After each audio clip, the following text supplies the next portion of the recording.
অনেক বিধবা মায়েরা এত কষ্ট করে, আহারে এদের কষ্ট দেখার কোনো মানুষ নাই। যেহেতু মাদ্রাসায় পড়ায়, শত শত এতিম বাচ্চারা আমাদের মাদ্রাসায় আসে, এই সুবাদে অনেক এতিমদের সাথে আমাদের সম্পর্ক, বিধবা নারীদের সাথে আমাদের পরিচয় আছে, আমরা জানি এরা কত কষ্ট করে। এমনও বিধবা নারী আছে, 2টা বাচ্চা দিয়ে দিছে এতিমখানায়, বেচারি মানুষের বাড়িতে থালা বাসন মাইজা তারপরে কোনো রকমের কষ্ট করে সংসার চালায়। ভালো জিনিস পাকায়া দিয়ে আইসা ঘরে ওই যে সকালের পানি ভাত পেঁয়াজ দিয়া খায়, অথচ যেই বাসায় কাজ করে ওই বাসায় কিন্তু রান্না করে দিয়ে আসছে, মুরগি রান্না করছে, রোস্ট রান্না করছে, রান্নাটা করে আর না রে, আর মনে মনে চিন্তা করে, আরে আল্লাহ এই খাবারটা তো আমার ছেলেরও খাওয়াইতে, আমার মেয়েটারও খাওয়াইতে পারি না, আমি নিজেও খাইতে পারি না। বলেন মানুষ যতই গরিব হোক, মানুষের ভিতরে তো খানার প্রতি একটা আকর্ষণ আছে না নাই? তোমার বাড়ির কাজের মেয়েটা, তোমার বাড়ির কাজের বুয়াটা যখন তোমার জন্য নুডলস পাকায়, তোমার জন্য যখন চিকেন ফ্রাই করে, ওরও তো একটা রুচি আছে, ওরও তো খাইতে মনে চায়। ও যদিও একা একা রান্না করে, কিন্তু আর দিলটা থাকে ঘরের মধ্যে, আরে বাচ্চাটার একা রাইখছে, আমার ঘরে তো খাবার নাই। অথচ তুমি যদি আদর্শবান মা হইতা, 2 টুকরা খাবার কাগজে ভইরা বলতেন, ভাবি সাহেব যা বলো এই খাবারটা দিলাম, আপনার বাসায় না ছোট্ট একটা বাচ্চা আছে, এই খাবারটা নিয়ে আপনার বাচ্চারে খাওয়াই। পরের দিন যখন এই কাজের মেয়েটা রান্না করতে আসবে, রান্না করবে, আর মনে মনে ভাবতাম এই মহিলাটা কত ভালো, নিজে তার সন্তানের জন্য খানা পাকাইলাম, এখান থেকে আমার এতিম বাচ্চার জন্য একটু খাবার দিন। আল্লাহর সন্তানগুলো ভালো রাখো, ওর কামাইতে বরকত দিও, রিজিকে বরকত দিও, এই খাবার তোর ছেলে মেয়েরে খাওয়াবি, ঘরের মধ্যে বরকত হবে। আর এতিমের চোখের ধোয়া, এতিমের চোখের পানি ঝরবে, নিজে দেখবে রান্না করবে, খাইতেও পারবে না, সন্তানরা খাওয়াইতে পারবে না। এই খাবার নিজে খাবি, সন্তানরা খাওয়াবি, কয়দিন পরে ডায়াবেটিস হবে, ক্যান্সার হবে, এই সমস্যা সেই সমস্যা হবে। এতিমের চোখের পানি আরশের মালিক সহ্য করতে পারে না, কথা ঠিক কিনা? যুবক ভাই, বুড়া বাবা, কত খাবার নষ্ট করস, তোর ছেলের জন্য কত পোশাক কিনলি, সুকে যে সাজায় রাখলি, অথচ তোর পাশের বাড়ির ওই যে বাচ্চাগুলো ঈদ করতে পারে না, রমজান মাস যায় ইফতার করতে পারে না। রমজানের মধ্যে বাবা দেখবা মাঝে মাঝে ইফতারের জন্য হাহাকার, মাঝে মাঝে তাকায় দেখে অমুকে মুরগির চপ নাই, অমুকে বেগুনি নাই, অমুকে এটা নাই, কাবাব নাই, অমুকে মোগলাই নাই, অমুকে এ বাবা বিভিন্ন রকমের হরেক রকমের খাবার কিনে মাঝে মাঝে এতিম বাচ্চারা আশপাশ দিয়া ঘুরে, কারণ অর্থ বাবা নাই কিনে দেওয়ার মতো কেউ। ইফতারির টাইম আইসা মাদ্রাসায় ভাত খায় আর চিন্তা করে, আল্লাহ ওগো রব্বুল আলামিন, আজকে আমার বাবা যদি থাকতো, বাবার কাছে গিয়া বলতাম, আব্বা আমার 2টা টাকা দাও, ইফতারে কিনে দাও। বাবা আমার ইফতারে কিনে দিত, বাবা আমার পাশে এসে দাঁড়াইতো। এই জন্য বাবা রমজান মাসে খেয়াল রাখবারে, বাবা এতিমরে না খাওয়া নিজে খাবি না, নিয়ত করবি এখন থেকে পণ কর যে একটা রমজানেও আমরা ইফতারিতে একজন এতিম ছাড়া জীবনও ইফতারি করব না। তুমি যদি পণ করতে পারো যে আমি 30 দিন অন্তত 30 জন এতিমরে নিয়ে ইফতারি করব, আমার মা বাবার সাথে, আমার ভাই বোনের সাথে আমি একটা এতিমরে বসায়া খাওয়ামো, কসম আল্লাহর, একটা এতিমরে যদি 30 দিন খাওয়াইতে পারো, এই ওসিলায় আল্লাহ তাআলা তোর মুরব্বিদের কবর আযাব মাফ করবে, তোর রোজাকে আল্লাহ কবুল করবে, তোর ঘরের মধ্যে আল্লাহ রহমত আর বরকত দিয়া দিবে, কথা ঠিক কিনা? বুঝলি না বাবা, এতিমের দুঃখ বুঝলি না? এক বিধবা নারী বড় অসহায়, বাচ্চা 2টা মাদ্রাসায় পড়ে, দোনো বাচ্চা কোরআনের হাফেজ হয়ে গেছে, বাচ্চা না মাদ্রাসায় এতিমখানায় পড়ে, বাচ্চাদের সব ইফতারির টাইমে, ইফতারির আগে শুক্রবার ডাক দিয়া কয়, আম্মু শুক্রবার দিন আজকে তোমার সাথে ইফতারি করবো মা। মার ঘরে জমানো টাকা নাই, বাসা ভাড়া দিতে পারে না, বেচারি বড় কষ্ট করে, বিধবা নারী, স্বামী নাই, বাচ্চা 2টা মাদ্রাসায় পড়ে, যদিও এতিমখানায় লিল্লা বোর্ডিং এ ফ্রি খায়, তারপরেও তো আর কিছু পোশাক লাগে, খরচ কিছু আছে। এই বেচারি বড় অসহায়, যা পায়ে দিয়া ঘর ভাড়া দিলে চাল কিনলে ডাউল কিনতে পারে না। শুক্রবার দিন বাচ্চারা বলে, আম্মু আজকে তো মাদ্রাসা বন্ধ, আজকে বাসায় তোমার সাথে ইফতারি করব। রমজানে 2টা বাচ্চা, শুক্রবার দিন কোরআনের হাফেজ, মা বিধবা মা, তার বাবা নাই, এই এতিম বাচ্চা 2টা বিকেল বেলা বাসায় আসছে, মার সাথে আজকে ইফতারি করবে। মা ডাক দিয়া বলে, বাবা, ও বাবা, কি দিয়ে ইফতারি করবি? আমি তো ইফতারির টাইমে ভাত খাই, আমার ঘরে তো ইফতারির তেমন কোনো ব্যবস্থা নাই, ইফতারির বাজারও আমি করি নাই। ছোট ছেলেটা, আম্মু আমারে কিছু টাকা দাও, আমি নিজে গিয়ে ইফতারি কিনে নিয়ে আসি।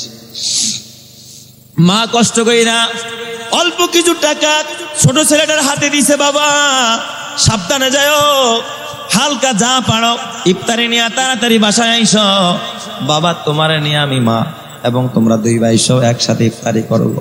হাফেজে কোরআন ছোট বাচ্চা যখন ইফতারি আনতে গেছে রাস্তায়, ওই যে ইফতারি আনতে গেছে, মা এই দিক দিয়া পানি রেডি করছে, তার আরেক ভাই সেও বৈশা রয়েছে যে ভাই তো ইফতারি নিয়ে আসবে, কিন্তু সন্ধ্যা হয়ে যায়, আজান হয়ে যায়, ভাই তো আর ঘরে ফেরে না।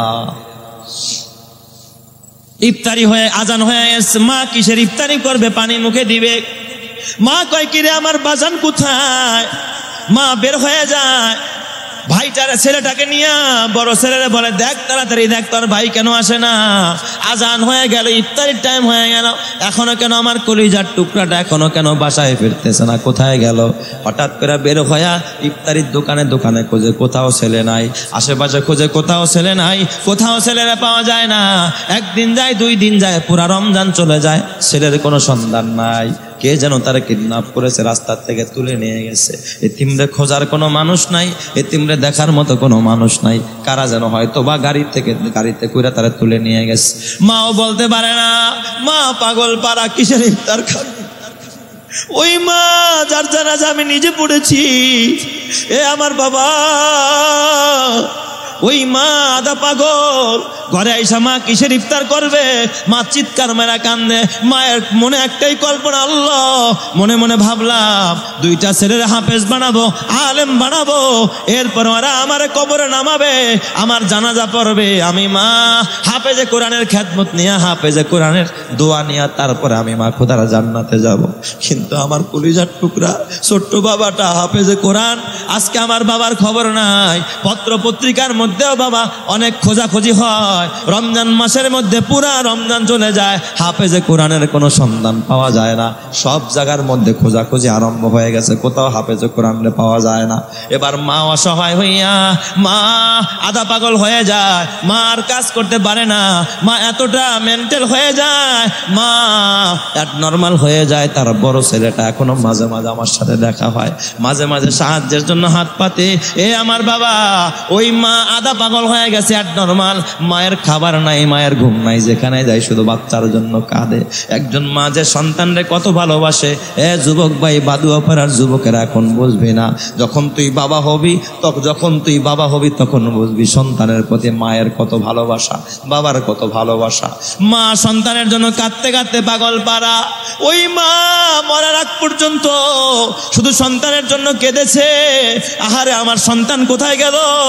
এ যুবক, ওই মারে কষ্ট দিস না, ওই বাবারে কষ্ট দিস না। ওই মা এমন কোন কবরস্থান নাই যেখানে গিয়া সন্তানরে তালাশ করতে পার করে নাই।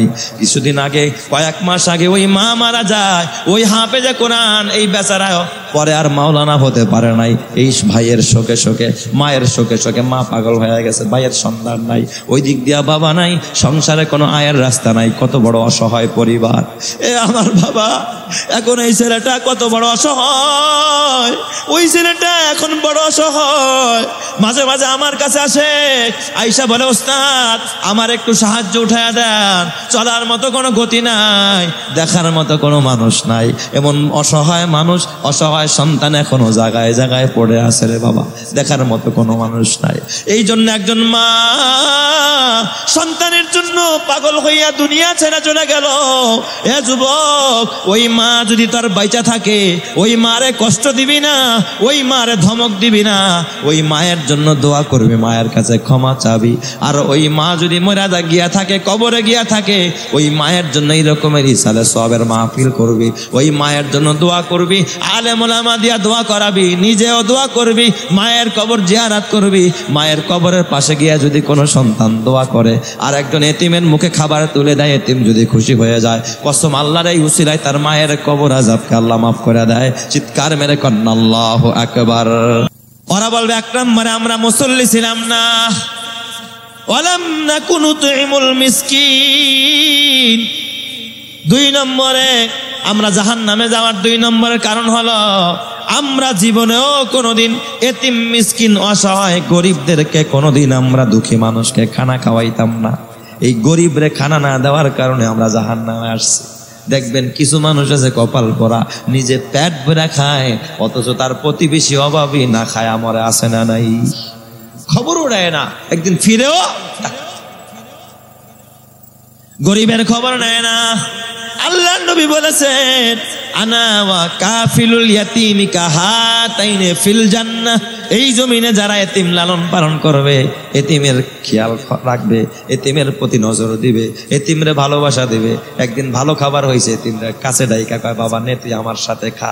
এতিমের সাথে খাবার শেয়ার করে যখন এতিমের মুখে হাসি ফুটায় দিবে, এতিম যদি একটু মুস্কি হাসি দেয়, আরশের মালিক আল্লাহ খুশি হয়ে যায়। আল্লাহ তাআলা এতিমের হাসির বরকতে, এতিমের খুশির বরকতে ওই মানুষটারেও আল্লাহ তাআলা তার নবীর সাথে একই সাথে জান্নাতি বানায়া দিবে। চিৎকার মেরে কন্না আল্লাহু আকবার।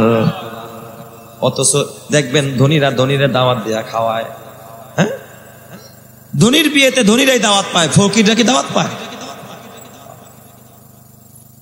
আমার এলাকার মিরপুরে এক ভদ্রলোকের বিয়ের অনুষ্ঠান, হুজুর আপনার দাওয়াত, 5 জন হুজুর নিয়ে খানা খাইবেন। আমি বললাম মিয়া আল্লাহ আমার অভাবে রাখে নাই, আমি খুব ভালো খাই আলহামদুলিল্লাহ, আমার দাওয়াত না দিয়া, আমার 5 জন হুজুর দাওয়াত না দিয়া বলেন যে এই মাদ্রাসার 5 জন এতিম অথবা 10 জন এতিম আমার মেয়ের বিয়েতে আমি ফ্রি খাওয়াবো। সে তো ভাবছে হুজুরের দাওয়াত দিলে হুজুর একটা গিফট দিবা, তো বলো কেন তুমি 5 জন এতিম খাওয়া, অথচ হাজারো খাবার নষ্ট করে, আসে না নাই? বরকত কেমনে আসবে?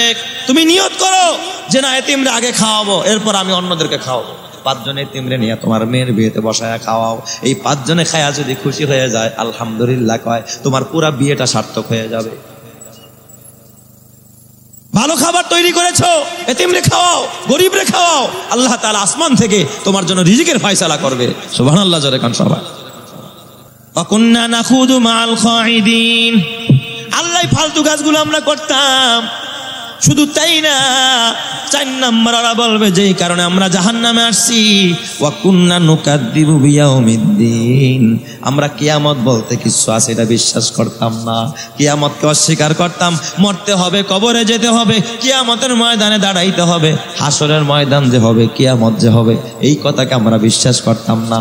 আল্লাহ ও আল্লাহ ও রব্বুল আলামিন, এই কিয়ামতকে আমরা অস্বীকার করতাম, এই কারণে আজকে আমরা জাহান্নামে আসছি। হাত্তা আতানাল ইয়াকিন। এই অবস্থায় আমাদের কাছে মরণ এসে গেছে, আমরা তওবাও করতে পারি নাই, আমরা সুযোগ পাই নাই, এই কথাগুলো আগে বুঝি নাই, বুঝলে এইগুলো থেকে আমরা বাইচা যাইতাম। আমার বাবা ভাদুয়া পাড়ার মুসলমান, আজকে তো তুমি বুঝলা এই 4 কারণে মানুষ জাহান্নামী হয়, তাইলে তুমি এখন 1 নম্বর যেই কারণ আছে বেনামাজি আর থাকবা না, আজকে থেকে নিয়ত করো নামাজি হয়ে যাবো।